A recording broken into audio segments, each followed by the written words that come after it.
Cool. I think exciting program tonight. It's kind of exciting actually. It looks like we have some familiar faces from our last round, the Roy Seeley program, and I expect we'll probably have some others kind of trickle in, kind of as become kind of a custom on Zoom calls lately. But I am, let's see, Christine mentioned I'm immediate past president, board member for AIA Chapter Long Beach. And I would say, kind of in sticking with our theme lately, our past program with the Roy Seeley, staying with kind of architectural films tonight with the Boxville Creating a Just World showcase. So Boxville, it was actually a presentation award winner for the last year's AIA National Film Challenge contest. Catching my words here. So I think what I'll say tonight to start, I get to say that tonight's program is an accredited AIA learning unit for chapter members. So on the next slide, I think there's some notes about what you'll learn as a chapter member. Attendees will learn about designing within an urban context, and attendees will learn about creative strategies with shipping containers. I think also it's important to note that we're advocating for people to jump into the AIA Film Challenge, so we want to hear some tonight about the process for the Film Challenge, and then also learning about designing for diverse and equitable spaces. So I will say that at the end, there'll be a link that we'll provide for you so that you can click on the link and log your hours and get the credits for the learning units. So I think actually if we can probably stop, I'll get it to that slide in a second. If you want to stop sharing, I can just kind of chat now for a little bit. But the narrative for last year's, it was the 6th annual AIA Film Challenge. And I guess the narrative was that design has the power to solve some of the biggest issues facing cities today. And films that were to be submitted to the challenge were to showcase projects which amplified the stories of architects partnering with communities and civic leaders to design healthy, sustainable, just world that improves people's lives. So kind of a mouthful, and no small task for sure for any of our projects to be doing that. So a great narrative, and something that was very interesting about last year's film challenge was that in an effort to, as we're going through a pandemic, in an effort to really make the film challenge accessible for anybody to submit, the film had to be in just 60 to 90 seconds, which I think for me, we worked on a film. I think that made it more of a challenge, but maybe we can talk about that a little bit more tonight too. So I mentioned last year I had the privilege to work with my office, Studio 111, to submit for the AIA Film Challenge. Our film was of one of our recently completed projects, homeless shelter in Bellflower, California, which is located within our chapter boundaries. So of nearly 100 films that were submitted, we were fortunate enough to have our film selected as a finalist. And all of the finalists were then organized into 4 categories. So health and wellness, justice and equity, sustainability, and then intersectionality, which I think is just a fancy word that they made up that is basically another category that encompasses aspects of all the other 3 categories. But nonetheless, our film landed in the intersectionality category, as did Boxville. So I remember seeing Boxville film and thinking, personally, it was one of my favorites. And then when they landed in the same category as ours, I thought, damn, our film's pretty good, but I don't think we're going to beat these guys. So I think it was a privilege to be in the same category for sure. And sure enough, Boxville ended up placing 3rd in the entire competition. So pretty amazing. So tonight we have, I'm very fortunate to have Bernard Loyd and Asia Taylor here to discuss their project and film, Boxville, Creating a Just World. I actually want to pause at this point and show everybody the film because I think I want to just make sure and set some context and make sure that everybody's seen the film. So let me go ahead and do that like this. Share sound, and here we go.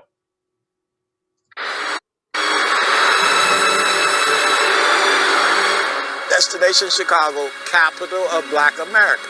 Ain't no town like this town. Bronzeville is the heart of Black Chicago.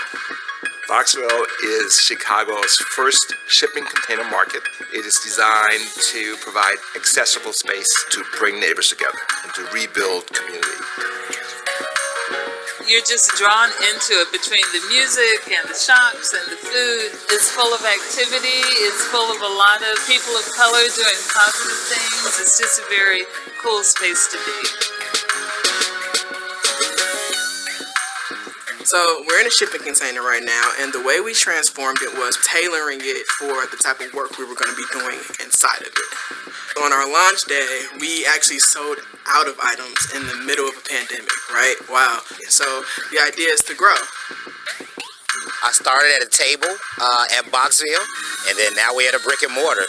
Freestyle is the best loaded pommes frites you can get.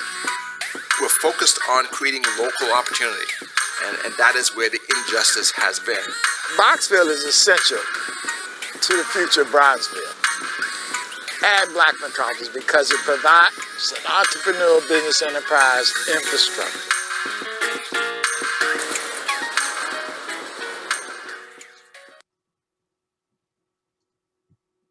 Cool. All right. Right on. Cool. So let's see. I want to now, tonight I wanted to, Bernard and AJ are here. I really wanted to have Bernard talk a little bit about his project. Bernard is the project leader for Boxville. He is founder and president of Urban Juncture, Inc.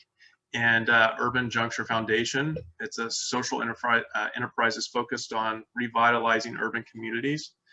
He leads the Build Bronzeville project, a collaborative effort that uses deeply rooted community assets, including cuisine, culture, and history to revitalize commerce and rebuild community in the historic Chicago neighborhood. So some history on Bernard. Between 1990 and 2003, while with the management firm McKinsey & Company, Bernard helped senior corporate leaders around the world expand existing businesses, create new businesses, and improve operations. He also co-founded and led the firm-wide group of Black consultants, which drove substantial increases in the number of Black consultants at McKinsey and became a model for similar groups at other professional firms. He was the first African-American elected partner at McKinsey's Chicago office. And I think an important thing too, so Bernard's a native of Chicago's West Side. Bernard was raised primarily in Liberia. He received undergraduate and graduate degrees from MIT, including a doctorate in computational fluid dynamics, which I can barely say, and a master's of science in business. And he and his family reside in Bronzeville now as well. So with that, I will turn it over to Bernard for a little bit of a project overview for us. Thank you so much, Ryan. Good evening, everyone. We are delighted and honored to be here. I am gonna try to provide some brief background as context to the discussion. Next slide, please. So to ground our discussion and create a common base of understanding, let me just say a little bit about Bronzeville, make a comment or two about my personal journey, and then get us started on the community development journey around Bronzeville cooking that led to Boxville and some other things. So first, Bronzeville. So Bronzeville, for those of you who don't know it, is the old Chicago Black Belt. It's the place that the participants in the Great Migration wound up because we couldn't go elsewhere because of a variety of things. It's a fairly narrow strip on the south side of Chicago, about a mile wide, 5 miles long, that starts at about 22nd Street. If you know Chicago, goes to about 63rd, and it's right up close to the lake, sort of around Hyde Park, the Hyde Park community. That black belt became what was known as the Black Metropolis. You heard it referred to in the film. It's called the Black Metropolis because it provided all of the goods and services that we needed back in those days, because we did not have access to the commercial enterprises in other parts of Chicago. So we created those things in Bronzeville. And that includes a lot of commerce. It includes a lot of hospitality, clubs and the like, and a flowering of culture that was very noteworthy. Now, unfortunately, the last 60 years or so, due to disinvestment, due to redlining, due to a loss of industry and jobs, has seen Bronzeville lose more than 3/4 of its population. And as a result, it is very different from what it was 50 or 60 years ago, but it's now rebounding. And Build Bronzeville, the effort that we're involved with, is part of that effort and really part of our desire to make sure that the rebounding results in benefits to the long-time Bronzeville population that is still there. So just a couple of comments on my personal journey to give you some sense as to why I'm here. So I came back to Chicago, having grown up in Liberia, became very excited about first building planes, then community development. I happened to have a chance to take an economics class as a senior, went to MIT, studied building planes, got a PhD in building planes, decided I really was more interested in economic development and community and the like. And so stayed on for a business degree because I viewed business as being a key part of economic development and community development. And having achieved that degree, was dissatisfied with what I had learned relative to the PhD. It was very broad and very shallow. And so I decided to come back to Chicago to join McKinsey & Company, a management consulting firm, because I figured if I was teaching, if I was consulting on business, I would certainly have to learn business. So did that, lived in the Lincoln Park community in Chicago for several years on the north side of Chicago. Found myself very disconnected, working in a very white world and living in a very white world. And a few years into it, decided to move, to reconnect to my community, and moved to Bronzeville. That really started the journey. The key learning that was immediate upon trying to move to Bronzeville was that there was such a stark difference in access to resources, capital, amenities, and the like. Lots of stories there that I'll skip for the moment. But then a number of years into that, decided that it was now time to take my network, my resources, all of my experience that I'd gained on the consulting side, and rather than serving clients far, far away from my home, to focus all of my time on my neighborhood, on Bronzeville. And the initial concept was something we call Bronzeville cooking. And the notion was that we ought to use our cuisine, Black cuisine, as a platform for neighborhood revitalization. And this was built on the realization that first, food is a great thing to bring people together. Second, that cuisine, and in particular, full service restaurants, are great job creators. There's lots of jobs created per square foot of space per dollar invested. And third, the recognition that it just didn't exist. We didn't have much good food in our neighborhoods. And then finally, the recognition that while Chicago and many other cities have these wonderful ethnic dining districts, Chinatown, Greektown, Little Italy, etc., there was no such district around Black cuisine. Despite the fact, and when I say Black cuisine, I mean that broadly, Africa, Caribbean, US, etc., does not exist in Chicago. So that started, the aspiration to build that started our journey. Next slide, please. So that aspiration converted to our investing a lot of time to try to acquire space where we could develop Bronzeville cooking. And so what you're seeing here is the intersection of 51st Street and the Chicago Transit Authority Green Line, the elevated train. This is in the heart of Bronzeville. And by 2007, we started the journey in 2003. In 2005, we had acquired our first property, this facility, this building that now houses our offices and some other things. A year later, we acquired a site that currently houses Boxville.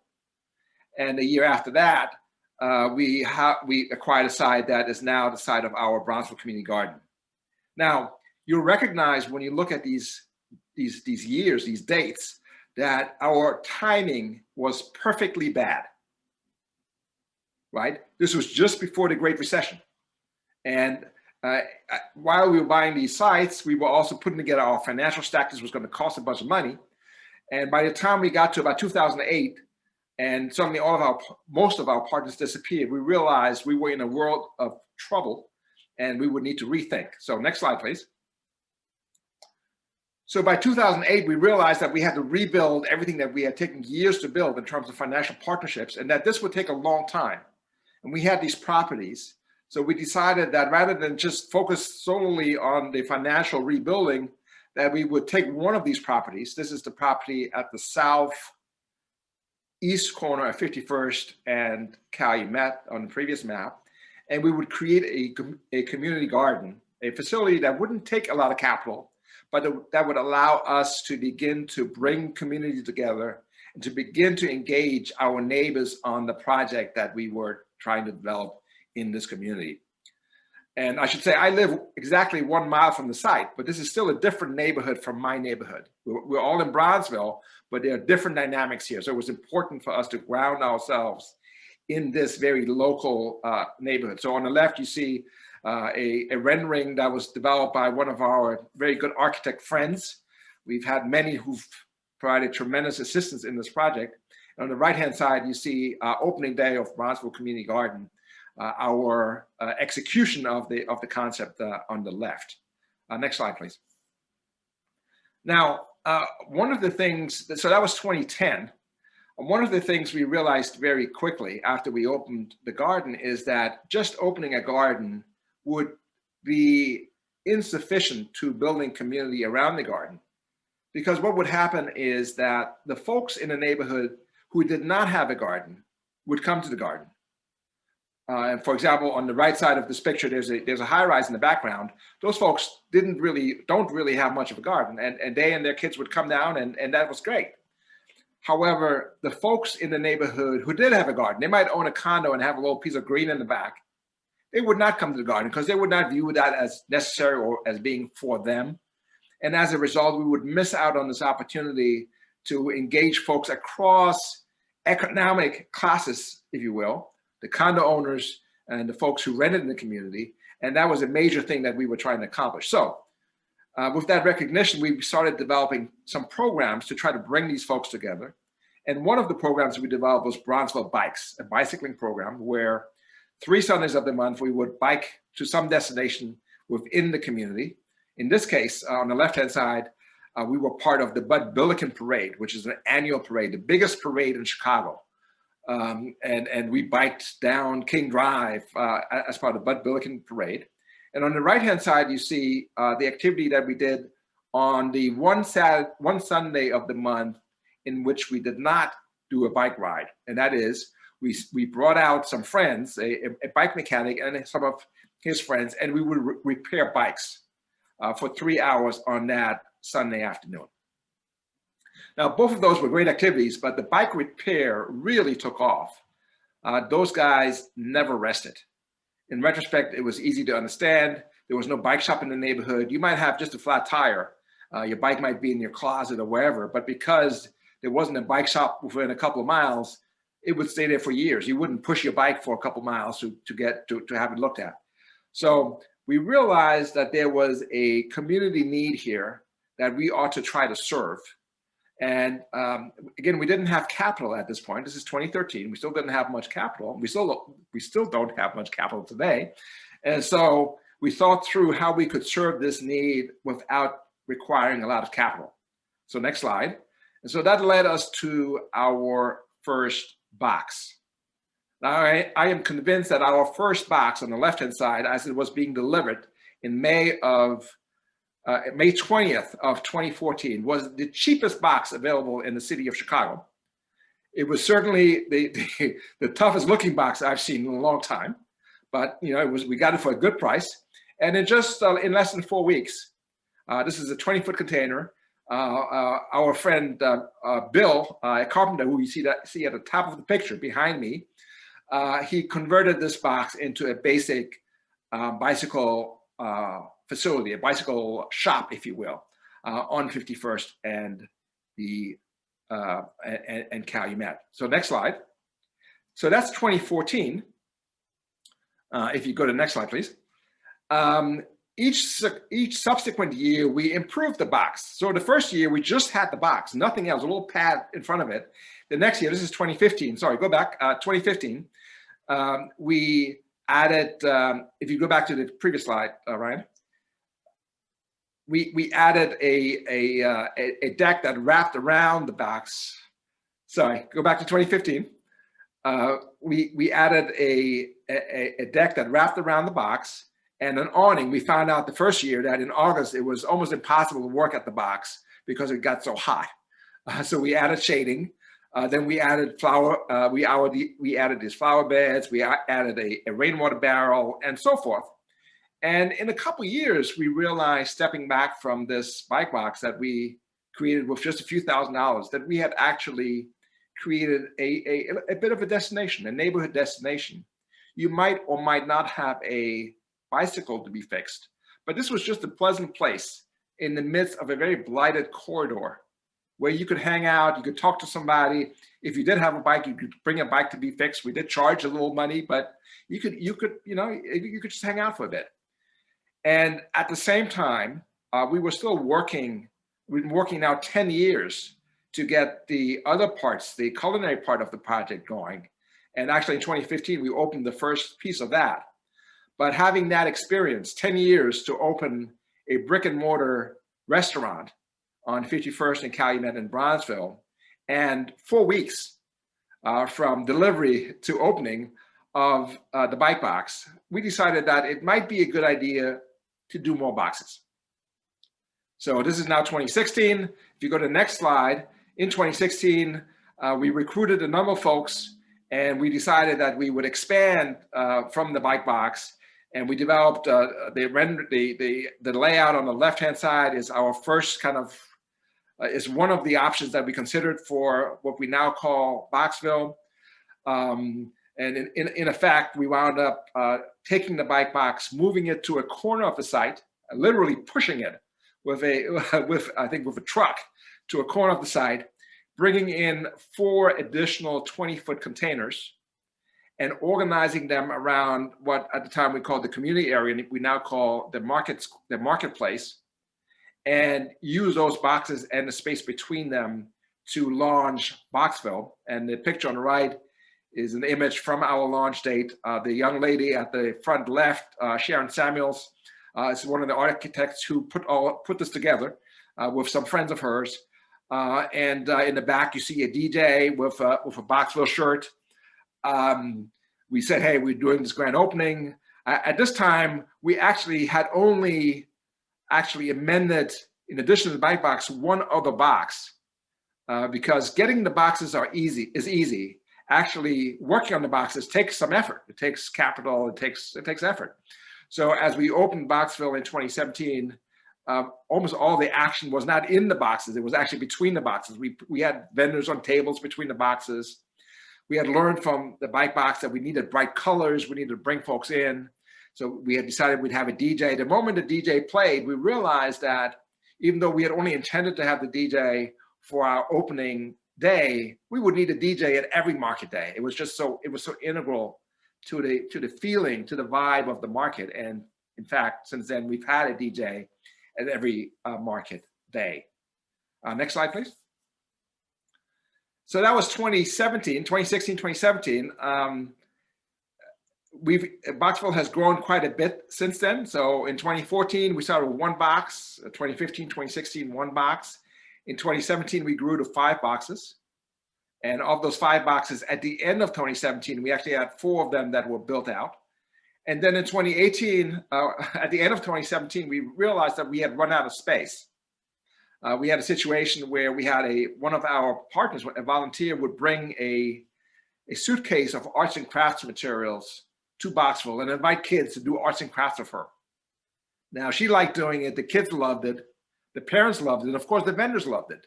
But there was no space for it at Boxville. She wound up crouching behind the bike box in a little corner.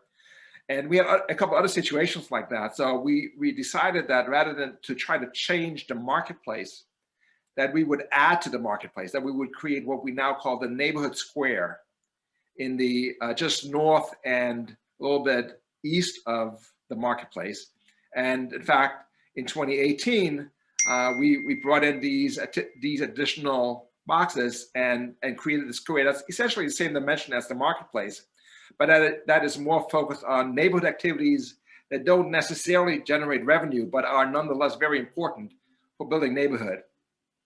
And so we went from 5 boxes in 2017 to 13 in 2018, which includes several boxes around the neighborhood square, as well as a couple of boxes just west of the marketplace, the art box and the barber box / hot dog box.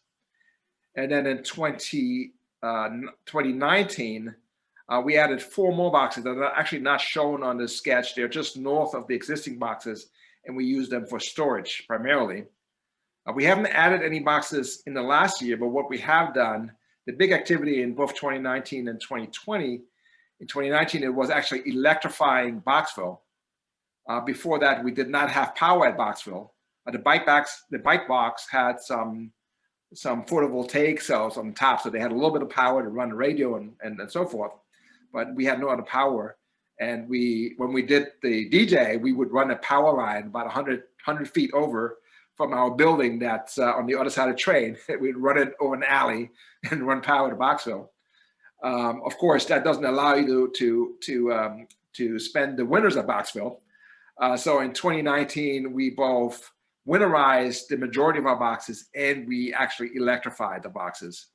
And then in 2020, we built out and winterized several more boxes. And we're almost complete with that process now. In 2021, this year, we expect to add 3 more boxes. And when I say 3, we count a 40-foot box. Boxes come in 20, 40, and 53 foot lengths. We count a 40-foot, we have 20s and 40s. We count the 40s as 2 20s. So we count in units of 20. And so I expect in the next 6 weeks or so, we will be acquiring a 40-foot box and a 20-foot box. And we will be placing them in the northwest corner of Boxville, essentially completing the first phase of Boxville. The current name is the Boxville Cook's Corner. We're still working on the name, but we think that this, don't pass this on yet, but we think it's going to be called the Boxville Cook's Corner. And we're going to have several culinary enterprises back there. We already have culinary enterprises in Boxville today. In fact, we have 5 or 6 of them. The difference here will be, and we're very excited by this, we'll for the first time, we'll put actual black iron, we'll put exhausts into the boxes. And so we'll be able to do full cooking in the boxes. We'll do a triple in the 40-foot box. So we'll divide that up into 3 sections, do a triple there with full exhausts. And then the 20 we'll divide into 2 boxes, 2 10-foot boxes. We call them micro boxes. And those will be a little bit more flexible. Next slide, please. So, so now we are in 2021, and I just want to show you how Boxville fits into what we call Build Bronzeville. Build Bronzeville is 5 initiatives. Boxville is 1. The Bronzeville Incubator, which is located in the building just west of Boxville, is the place where we help entrepreneurs develop their concepts. That's really at the heart of what we do. And none of those entrepreneurs then move over to Boxville to launch their enterprise. Some move elsewhere. But the Bronzeville Incubator, Boxville Cooking is where we started. That's our culinary initiative. We have right now 1 fully operational restaurant. This is 16 years in.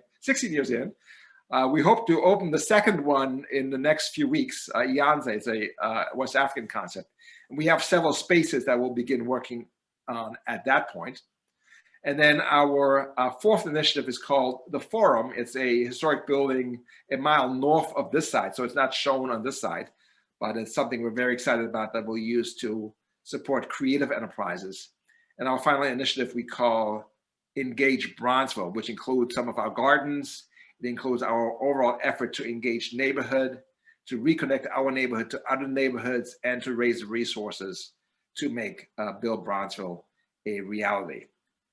So with that, Ryan, I'll turn it over to you, back to you. Thank you. Very cool. Thank you, Bernard.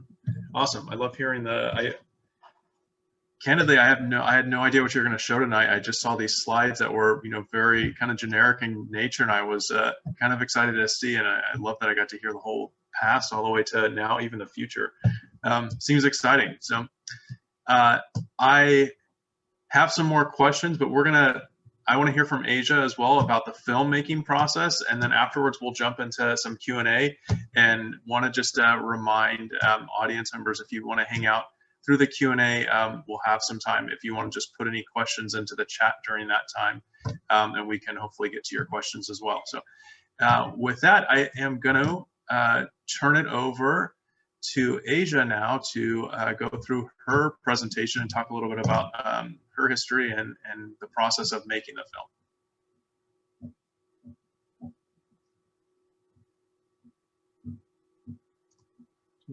I guess I first have to get off mute. So it's an extreme honor to talk to you guys today about the process of me telling the story of Boxville that you guys just heard, which is Boxville, like Bernard had said, is a small part to the big work that Urban Junction is doing in Bronzeville. So super excited to be a part of that.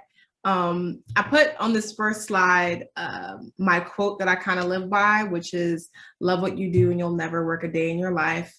It's hard to say sometimes because I do get tired, but in generally I love telling stories, not fun stories, sad stories, stories of winning and what have you. And it really embodies me as a filmmaker. It's what gets me excited, and what I know is a gift that God gave me. So that's just kind of introduction of me. I love telling stories, and I love telling stories. I don't have any other intro than that. Let's go to the next slide. So to go a little deeper in that, I guess, and also to talk a little bit about my history and the type of stories that I tell. I love telling stories about neighborhood heroes. On that first slide, I have my website, and one of film that I did was Food Rescue. They're an amazing nonprofit organization in DC that essentially goes to restaurants pre-COVID. Goes to restaurants throughout the DMV and collects food, and then donates that food to different homeless shelters throughout the DC area. And so this film is really great, and it's a great testament to one of the biggest loves. If I had to choose stories to tell, would be stories about neighborhood heroes, people that are giving back, people that are literally taking and devoting their life to creating change within the community. Next slide. And you can see that film on my site as well. Another love, I love telling stories that celebrate spaces created for community.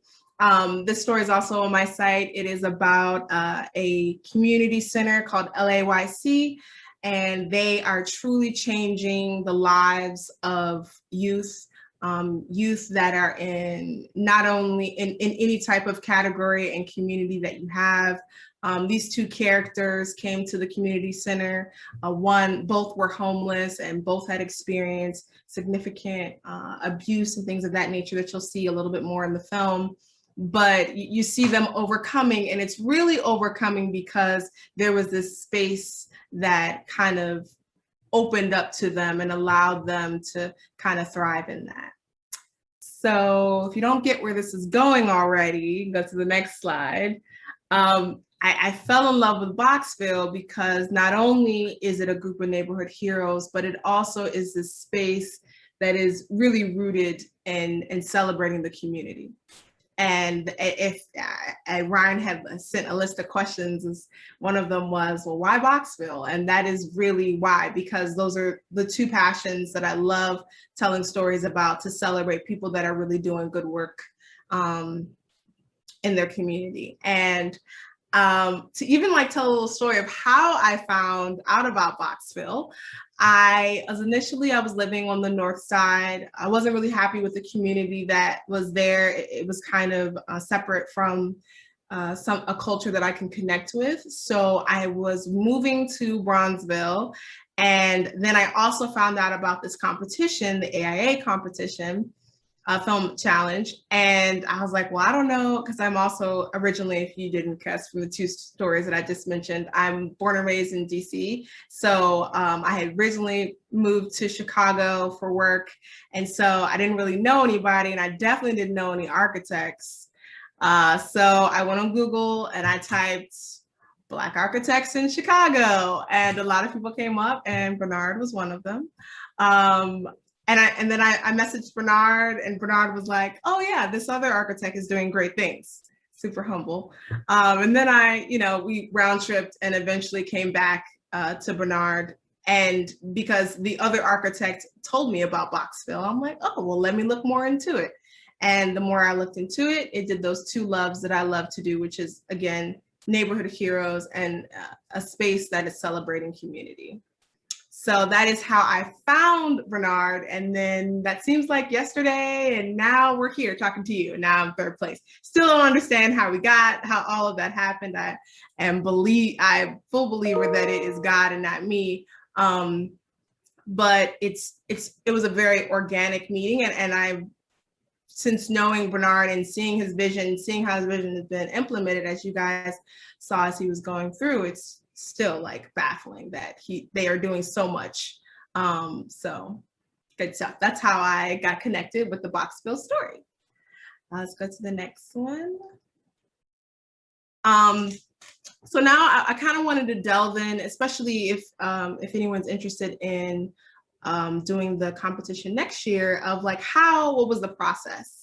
And I think the initial process is always having conversations. So I had pre-interviews with each of my interviewees, and I just wanted to know all of it before we got to the moment that you see on screen, which is, actually interviewing. So by the time I got here, I had full in-depth conversations about who my interviewees were, what their passions were, and stories that I knew we couldn't use but were really good, and stories that we had to use because I had already kind of got a sense of what it was. So I definitely found the story first by the pre-interviews, and then kind of pieced it together to create questions to ask on the day of the interview. So I kind of already knew what his answers were going to be, and all of the other interviewees.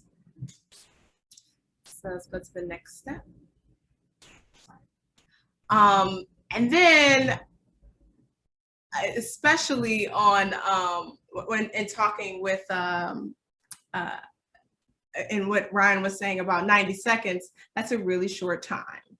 And what you have to, in my opinion, when you're filming something and it's a very short window, you definitely have to focus on the human connection and really focusing on making sure that you are highlighting the part that people are gonna instantly gravitate to.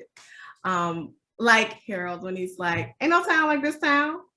Like this for me, I wanted, the textbook version of me wanted him to say what Brownsville was, where it was located, all of that stuff, but that's really not important, right? Because that's not really something that no one's gonna remember. What they're gonna remember is that he is proud to be from here. He's really excited to be from here. So let's go to the next slide. Another thing that's really important in the filmmaking process is that even though it's only 90 seconds, there are going to be tons of stuff that is left on the cutting room floor.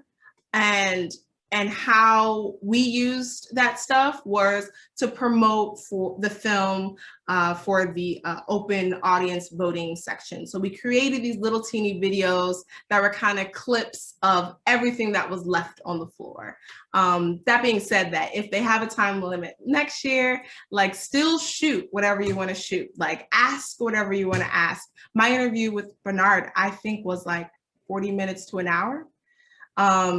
And I knew I wasn't going to use all of it, but I knew that it was a really good story. So I better get it and figure out what we're going to do with it later. But yeah, so I guess my advice would be to really, you know, when you find a story that's really good, definitely collect all of it, because you never know where the footage is going to be used later. And I did have one of the videos that we created from what was left on the cutting room floor, if you wanted to play that.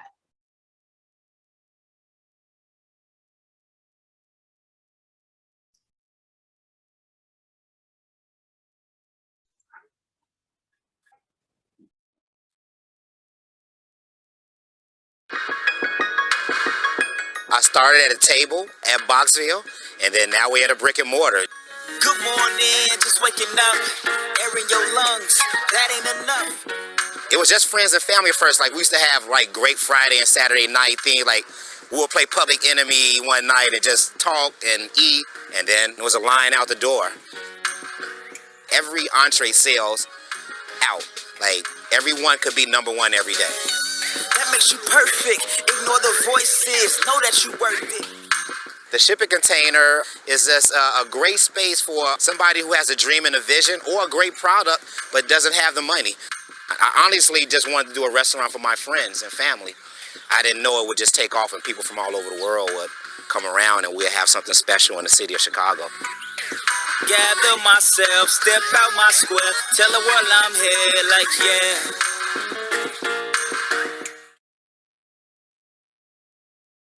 And what I love about that is that, especially with Corey's story, there was so much that was left on the cutting room floor. But even with that short snippet, I'm sorry, I kept like the human connection, focusing on what is really going to stick with people. You know, he was very humble in that video because his success is phenomenal. But to really know that, you know, he was very relatable, and to the audience, if you were interested into, you know, starting a business or, you know, starting at Boxville, you can really see, okay, it's really that easy. It's relatable. Like I can do that too.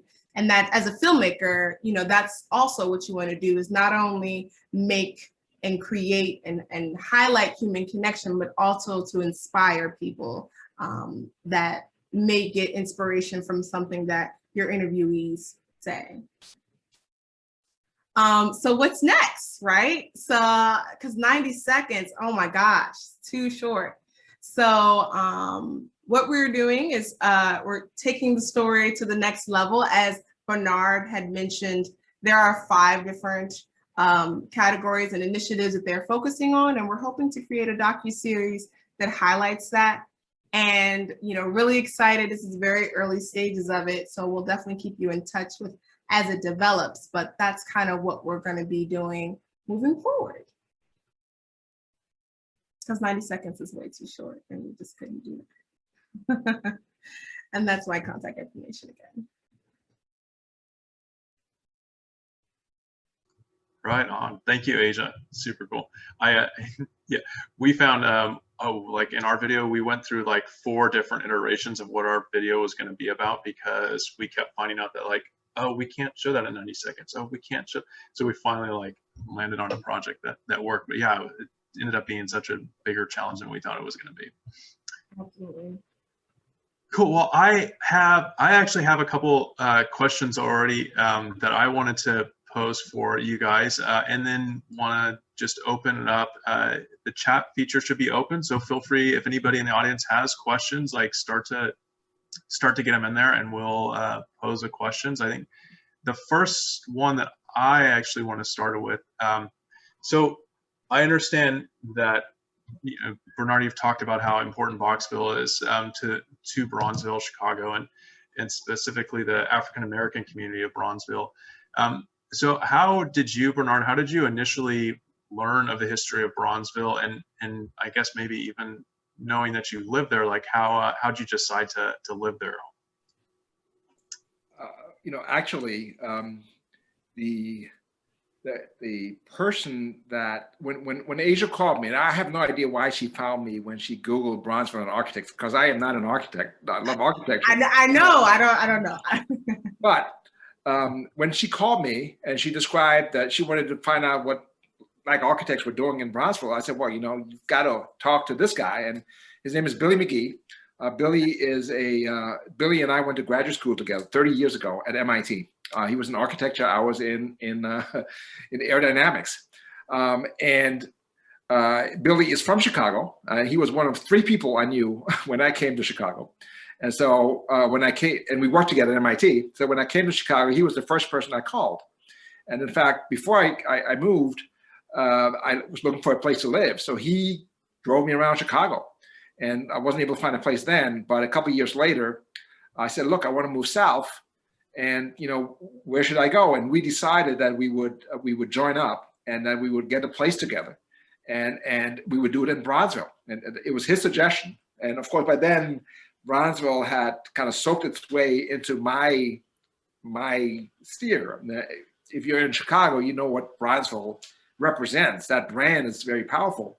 So I had begun to learn about Bronzeville, but really it's due to Billy McGee, who said, hey, we should do a grace home. We should do a rehab together. And of course, I'm interested in community development. So doing a rehab, that was an easy, you know, that was an easy argument for me.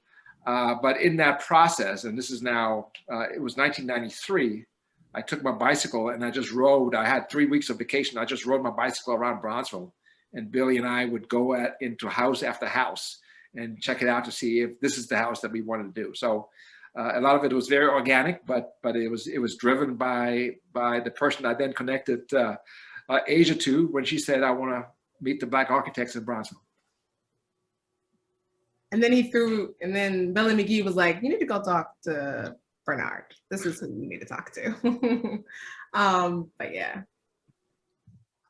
And how, well, let's see, I'm going to flip it back actually to the 90 seconds because that still is like on my mind. What are some other ways that you, like, what are some techniques that you used, Asia, to, like, how did you decide, you said you had an interview with Bernard that was an hour long. Like, how did you decide, like, which pieces of those actually make the 90-second cut and which ones are for later footage? I think that, I felt like in 90 seconds, I knew that I needed to pick everything that gave me chills. And I knew that there couldn't be anything that didn't. Like everything had to be something that was like, ooh, okay, that's a good one. And it was really hard to leave a lot of stuff, especially the part or like the story of Bernard and his history with planes. Like that's a perfect example. I really wanted to put that in, like I really wanted to, but it wasn't a part of like the overarching story. Also, I think what helps me as a storyteller is that when I initially started in my career, I was an editor for a very long time. And so sometimes even in interviews, when people are talking to me, I'm in my brain, I'm like editing it already as like cutting things out in my head. So I think it's real. I don't know if that's a good thing or not, but I think it was a matter of like me being the one interviewing them and being the one that's editing it. I kind of already knew when I was on set, like what I was going to use and what I wasn't going to use. So that was definitely helpful instead of having to like review it for the first time afterwards. Yeah, I totally get that. A lot of times clients just kind of talk at me, and I'm just the whole time just kind of editing what they say and cutting out the stuff that's not important and knowing what's going to happen. So you mentioned that you just you cold called Bernard. And Bernard, what was your kind of initial reaction when you got this call from Asia and she's calling you about making a film? And I can't imagine making a film was on your radar at all. It was an email, but yeah. Yeah, it was an email. I'm not even sure she mentioned the film. I think she was trying to, my recollection is she was trying to get connected to Black architects who were doing, important work in the community. And, I said, absolutely, I'm happy to connect you. So, I think we might have, I don't know if we even talked, but I connected her to Billy because he knows everybody. And he's been doing, great work in the community for many years. So, Ryan, one of the roles that I spend a lot of time on is trying to connect. We're trying to reconnect our neighborhood with other neighborhoods. And so people will stumble upon me and they'll say, hey, can you help me with this? And usually the answer is, no, I can't. but I probably know somebody who can. And so I spent a good bit of my time saying, hey, you ought to talk to X person because that person will help, and together it'll all become better. And I think too, just to piggyback on what Bernard was saying, I knew I wanted to, because, and just to be specific, like when I did the Google search, Urban Juncture came up specifically, and then I went on the website and I was like, okay, he's the CEO. This is who I need to interview. I mean, this is who I need to email. But I think I wanted to be really particular for the project that I was going to choose because of the loves that I had mentioned in the slides. Like, I didn't want just to choose a really cool looking, you know, architectural project. It had to be someone that was actually doing a lot of work in the community too. So a part of that was like me vetting them as well to make sure that, you know, it was authentic work that was being done. Makes a lot of sense. And how did you even come about learning about the AIA Film Challenge? Well, I had previously, and when I was working with in DC, I had done some live event work and things with AIA in a completely different department.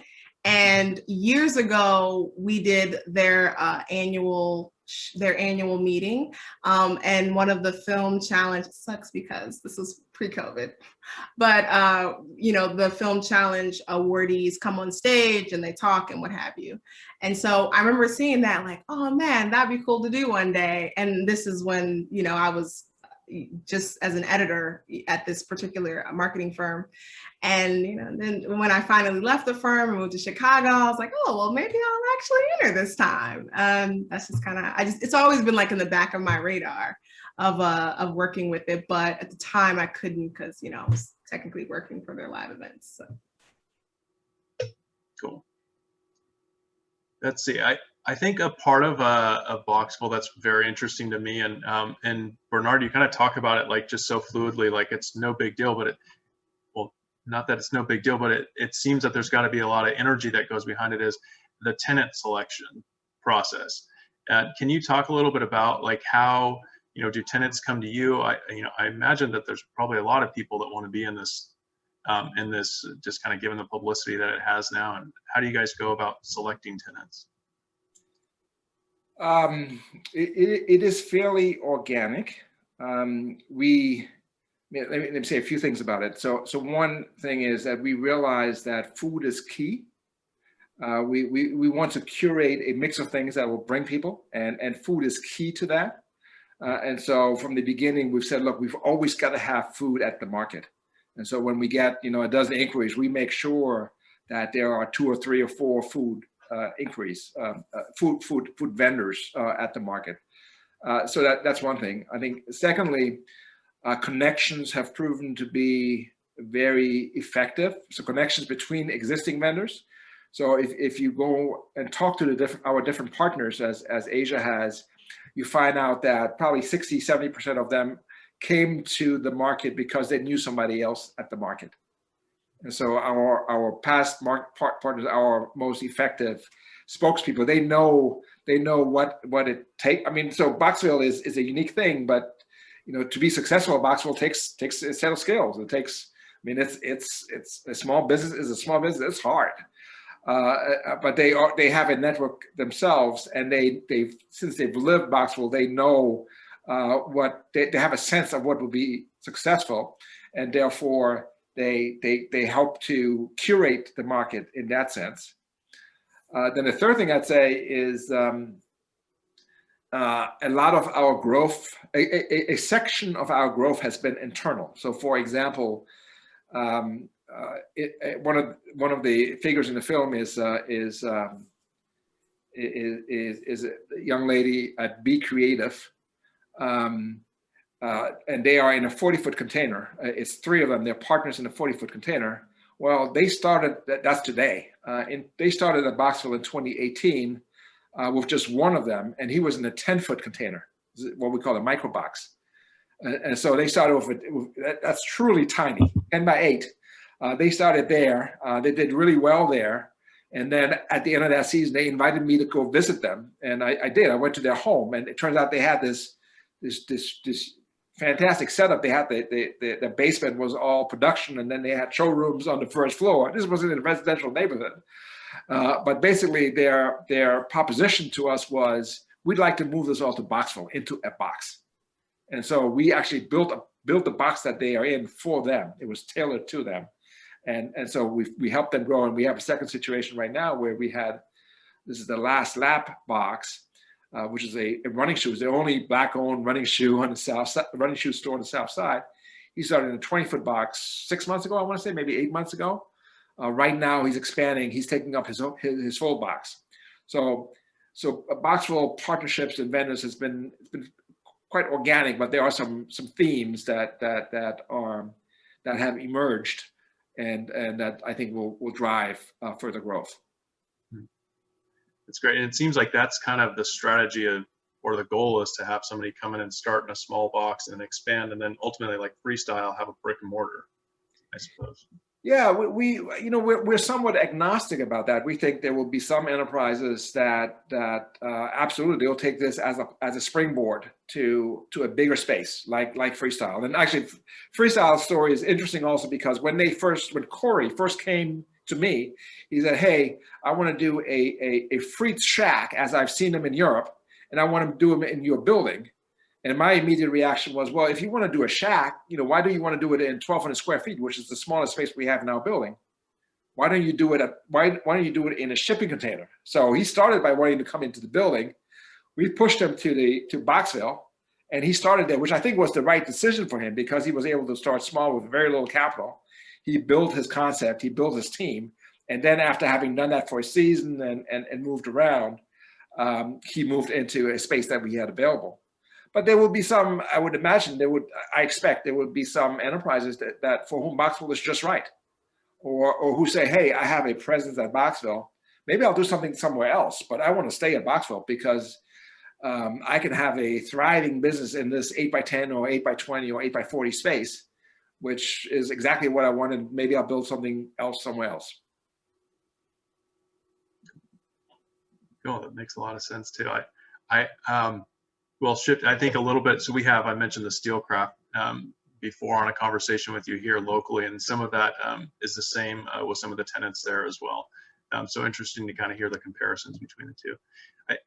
Switching gears a little bit, I know early on in a conversation with you, Asia, I mentioned how the music is so I'd say perfect for the film, and in our film making process, it was really the hardest part was finding that perfect piece of music, and frankly, a lot of the music is copywritten, so you can't use it for your films. But you kind of went a step further and you actually found a local artist and had him produce a song specifically for the film. And I mean, it's just the way that it overplays with the music or with the film, the initial kind of starting of the song, it like immediately grabs the audience's attention. I know it's really perfect. So I think, do you want to talk a little bit more about that and that process?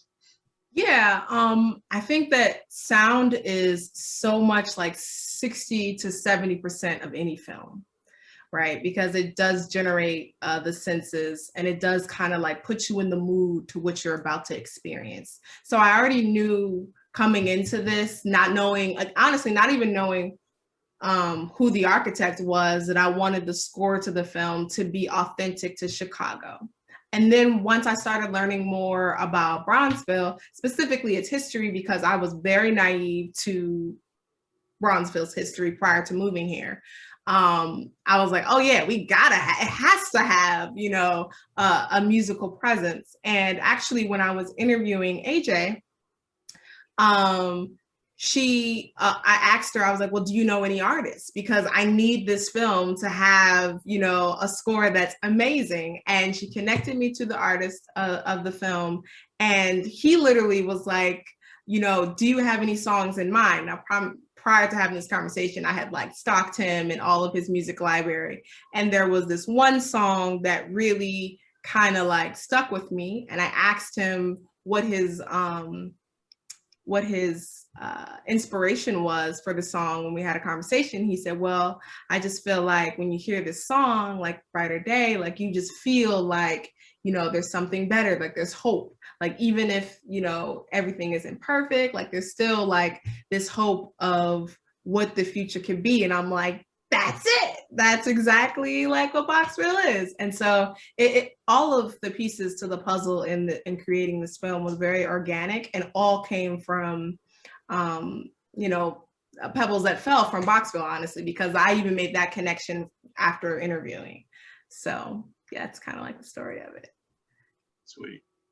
Yeah, I love it. I actually looked him up and I've been listening to his music today, kind of like getting me ready for tonight. Yeah. Yes, he's please do, and like follow him on Spotify, because he's Barry Martinex is awesome, and I definitely thank him too, because not a lot of artists will be so open to like, just here you go, yeah, here's the rights and here's everything. I will say that, but you know, I was very convincing / saying, I promise it's for a good cause.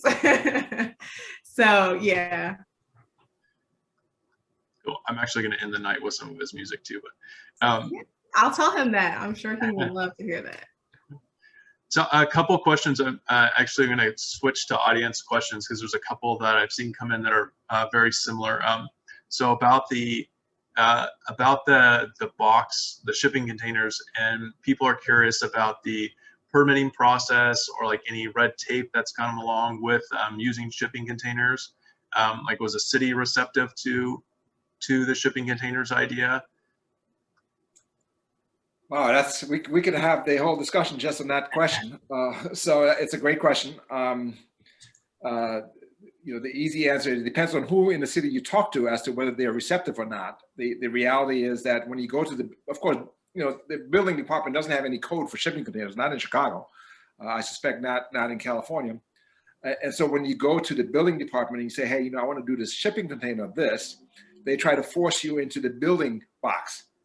And of course, if you're trying to build a building, you guys know much better than I do, you have some very basic things, like you have a foundation, you have a certain amount of insulation, et cetera, et cetera. But even that very first step is very problematic if you're trying to do shipping containers the way we are trying to do shipping containers. So a foundation, well, why do you need a foundation? Well, you know, you don't want your building, your structure to blow away. You need some rigidity as well. Well, for a shipping container, you don't really need that. You know, as an aerospace person, aerodynamicist, I can tell you that is very unlikely that air is going to blow your shipping container away. But it turns out that that was actually one of the big issues we had to contend with. When you actually do the analysis, it says in Chicago, you got to be able to withstand 100-mile-per-hour wind on the full surface of your shipping container. And it turns out when you do the analysis, I didn't do it, but when you do it, I'm told that it's possible your shipping container might move. Now, you'll never have that kind of wind at the ground level, but because of that, we had to we negotiated with the building department. In fact, we staked several of our containers because we did not want to create a foundation or even a footing, because if we did that, A, the cost of the foundation would be greater than the cost of the container in most cases. And B, we wouldn't be able to move our containers very easily after that. And so we came to some accommodation, but we're still very much in that process. When we started with the bike box, we didn't ask for permission from anybody.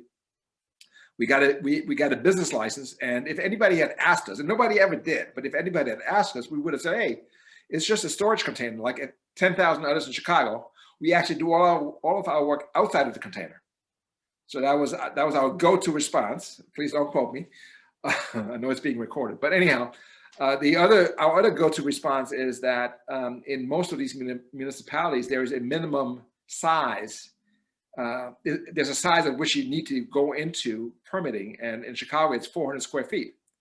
Well, none of our containers are 400 square feet, and so that's an argument we have as well. But we recognize that as we go to the next level, and for us, the next level, we're really trying to get to a place where we have 100+ containers on that site.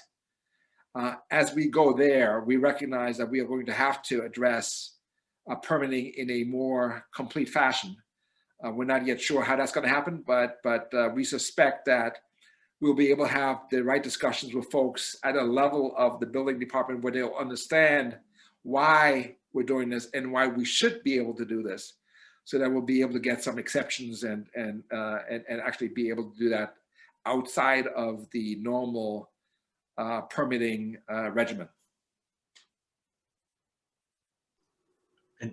and kind of on that kind of similar track, there's a question about, you know, how do you go about getting a box to begin with, and also a little bit about like the financing aspect. How is Boxville financed?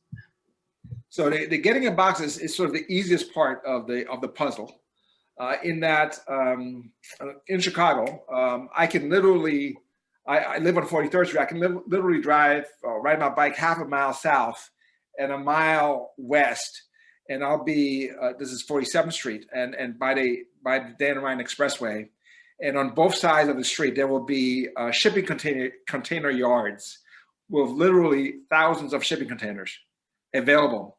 You know, the dynamic is that because the U.S. has a trade deficit with most of the rest of the world, in particular China, and because the things that we ship tend to be small, and the things that they ship to us tend to be large, shipping containers tend to pile up on this side of the ocean.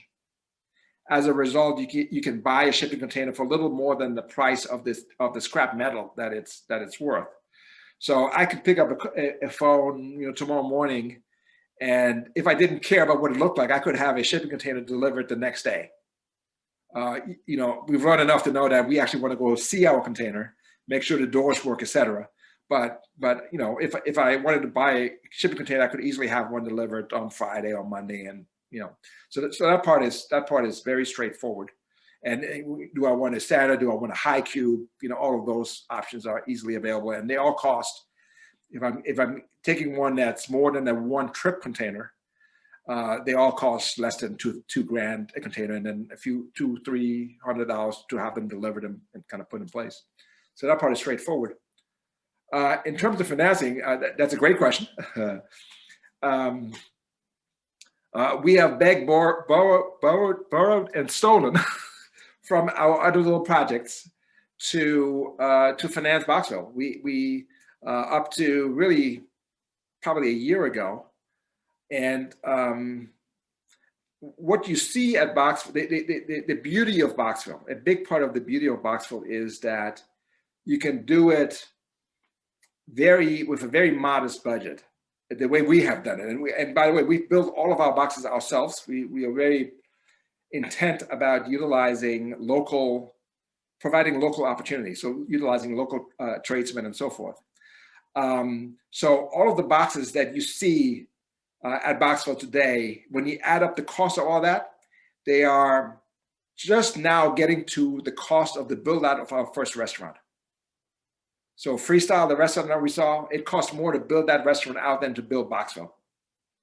And so we were able to finance, in effect, Boxville by taking a little money from here when we had a little extra, a little money from there, a donation here, and putting in a lot of sweat equity to actually build Boxville.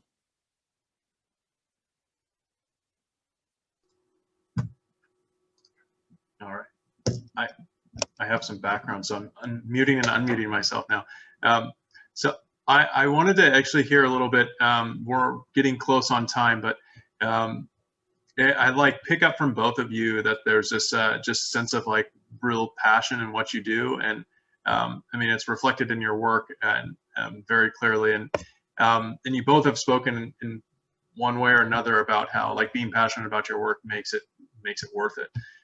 So I wanted to just hear from you guys. Maybe it's a big question, but just like any like advice you have. Where most of us on the call are architects or in a kind of similar field. Like advice you have about you know, using our profession to create, you know, whether it's a healthy or just or equitable world, like in our projects. You first, Asia. You're already on me. I knew that. Okay, I'll go first. I think as a filmmaker,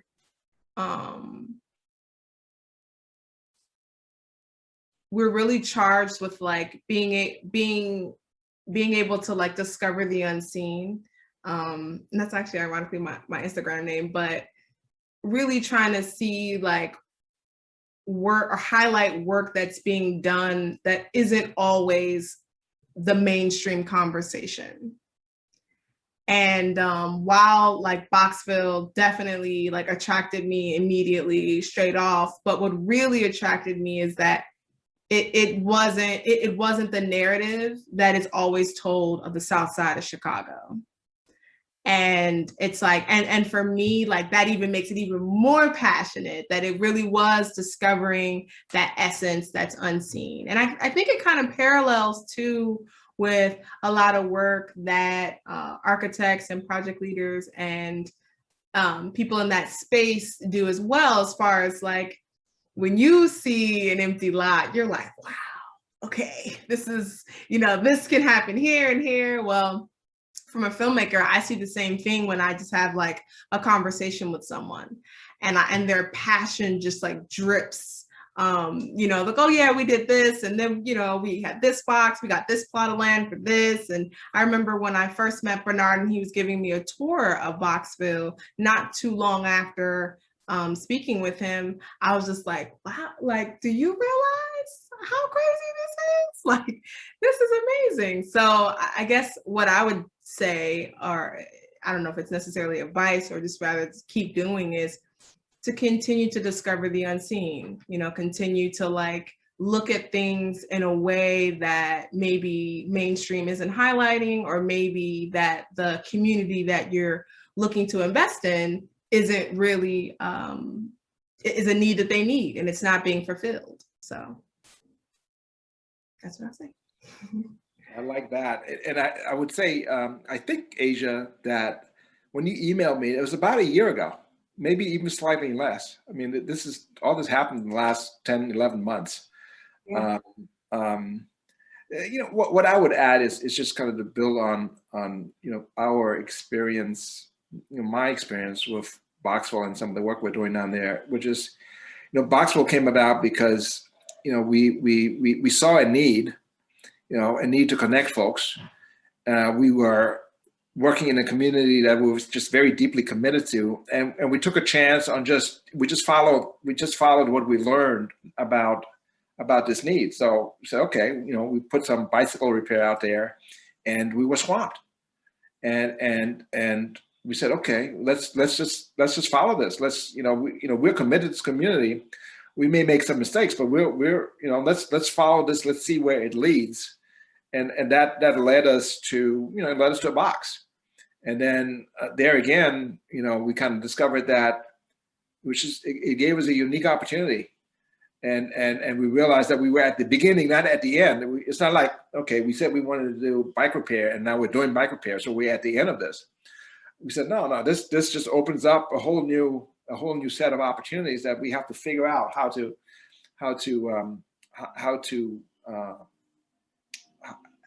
grasp, how to invest in. And I think for all of us, when you really are committed to something, that taking those chances, they're not all going to work out, but I think that you can't lose. It's like Asia saying that when you work on what you love, you never work. You have to be careful and strategic, because you've got to eat. But when you take these chances in things that you're deeply committed to, and you follow and get folks, and then people like Asia call you, I think you've got to make progress. You've got to, at the end of the day, more likely than not, you will be happy with what you have accomplished.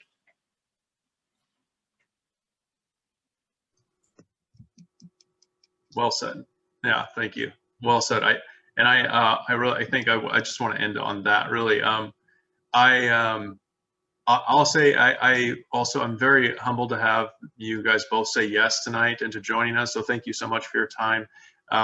This really did. It started from, I also just cold emailed or messaged Bernard on LinkedIn, and I couldn't believe he responded. I was talking with my committee that's on AIA, and like he responded immediately. I think how exciting, So I appreciate you both. I appreciate the work you guys are doing too.